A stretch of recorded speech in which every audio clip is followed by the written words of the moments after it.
की मी पहिल्यांदा तुमच्याशी बोललो त्यावेळी स्पष्टपणे सांगितलेलं होतं, आजपर्यंतच्या माझ्या गेल्या 35 वर्षाच्या राजकीय जीवनामध्ये मी कधी नियम सोडून कुठलं काम त्या ठिकाणी केलेलं नाही।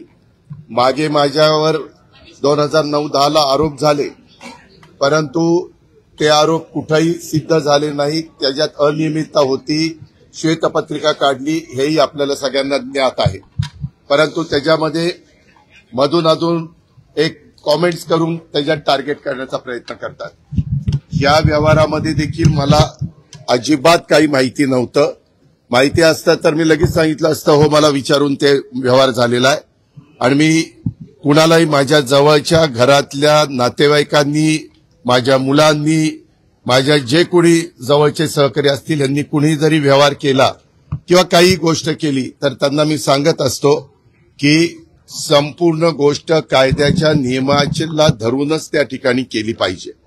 आता या व्यवहारामध्ये मी जी माहिती घेतली त्याच्यामध्ये चर्चा मोठ्या प्रमाणावर सुरू झाल्यावर आपल्या राज्याचे मुख्यमंत्री नागपूरला होते, त्यावेळेस मी त्यांच्याशी फोनवर संपर्क साधला आणि मी त्यांना सांगितलं, जरी माझ्या घरातल्या जवळच्यांशी संबंधित असणारा हा विषय असला तरी तुम्ही राज्याचे प्रमुख आहात, तुम्हाला जे काही नियमाप्रमाणे करावं लागेल, त्याची चौकशी करावी लागेल, काय तुमच्या मनामध्ये समिती नेमायची असेल, जे काही करायचं असेल, कारण आपण एवढ्या मोठ्या राज्याचं नेतृत्व करतात ते करा।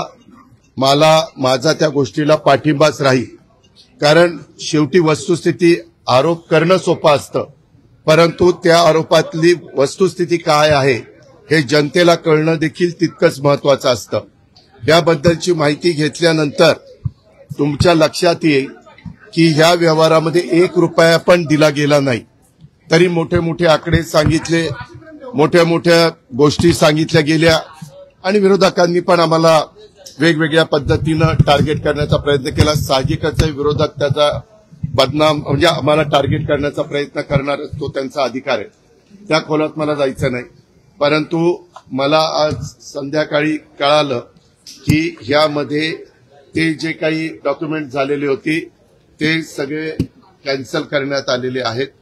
जो काही व्यवहार झालेला होता तो कॅन्सल करण्यात आलेला आहे।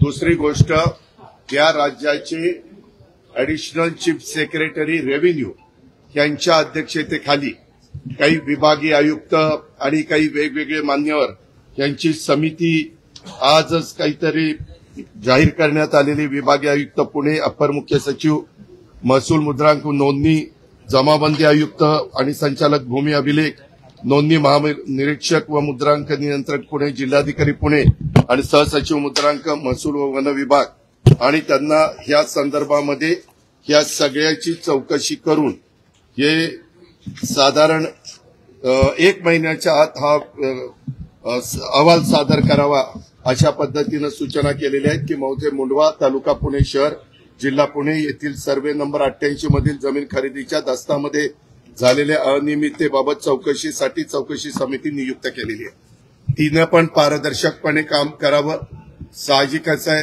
राज्यातल्या प्रमुखांनी सांगितल्यावर त्यांचं कामच आहे। आणि हे अधिकारी जर तुम्ही बघितले तर विकास खारगे यांचं गेले अनेक वर्षाचं काम, एक स्वच्छ अधिकारी म्हणून त्यांची प्रशासनामध्ये प्रतिमा आहे आणि बाकीच्याही अधिकाऱ्यांची तशाच प्रकारची प्रतिमा आहे। मला आपल्याला या निमित्तानं एक गोष्ट सांगायची, मी राज्याचा उपमुख्यमंत्री असल्यामुळं माझ्या कुठल्याही अधिकाऱ्यांना, सगळ्या संबंधित क्लास 1, क्लास 2, IAS, IPS या सगळ्या अधिकाऱ्यांना मला सूचना करायची की इथून पुढे देखील कुठल्याही प्रकारचं प्रकरण जर तुमच्या पुढे आलं तर ते नियमाला धरून नसेल तर अजिबात कुठलाही प्रेशर खाली न येता सरळ त्याला काट मारायची। कुणी माझ्या जवळचा नातेवाईक असो नाहीतर कुणी माझ्या नावाचा वापर करून कुणी काही केलेलं असलं तर हे मला चालत नाही, चालणार पण नाही।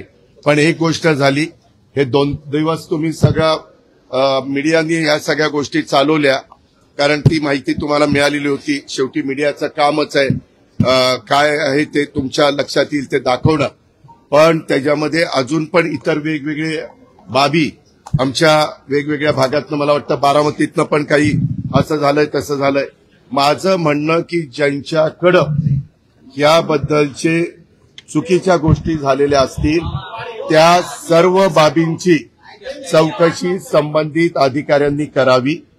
मागच्याही काळामध्ये जे कुठले व्यवहार झाले असतील त्याच्यामध्ये कुठेही आपण नियमाला बगल देऊन कुठल्याही गोष्टी केलेल्या नाहीत. तो माझा स्वभाव नाही.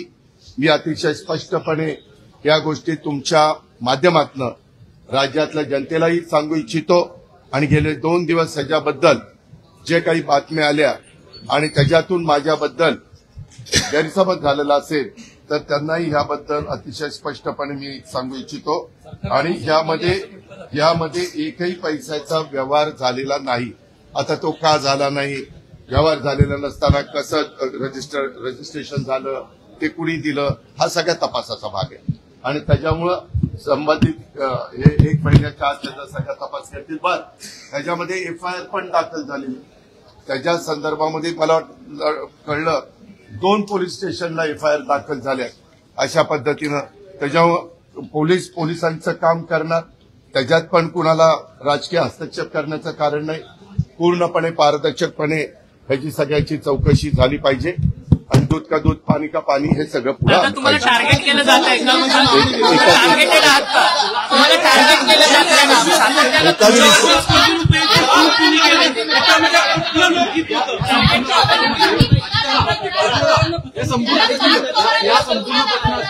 त्यामध्ये चौकशी होईल ना.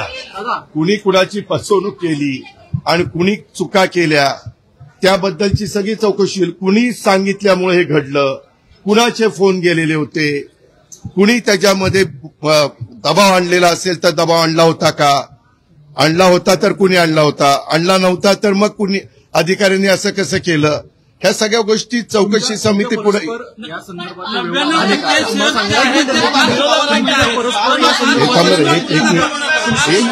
तुमच्या परस्पर या संदर्भातले व्यवहार पार्थ यांनी केले का?